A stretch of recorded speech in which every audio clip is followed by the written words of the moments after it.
The US smartphone market is dominated by two brands, Apple and South Korea's Samsung.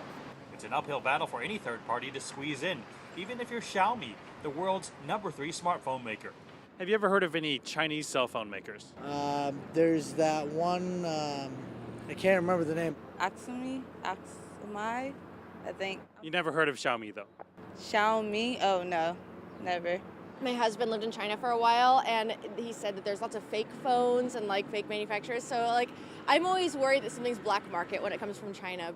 Xiaomi took a first step in hopes of gaining America's trust by holding a press conference for U.S. technology reporters. Xiaomi's President Lin Bin and Global Vice President Hugo Barra indicated their top priority is not selling phones in the U.S. market.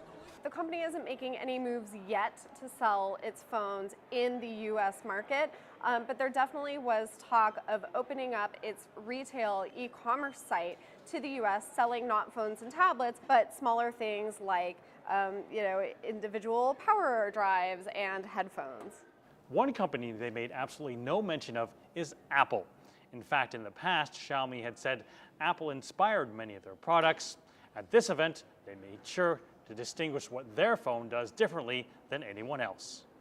That includes Xiaomi claiming to be the first to come up with the torch button in a drop-down menu, and the first to feature cloud dialing, a way to crowdsource information to indicate whether a phone call is a telemarketer. But despite already having had success in China and India, analysts say Xiaomi's slow move into America is still a mystery. So there was no clear and direct answer as to why they aren't doing that.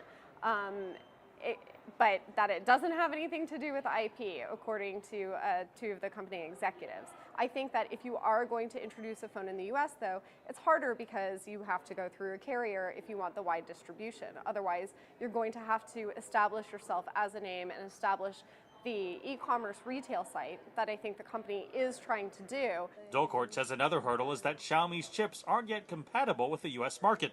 And despite doubling its revenue to $12 billion in 2014, Xiaomi says it has no plans for an initial public offering for at least 3 to 5 years. Mark New, CCTV, San Francisco.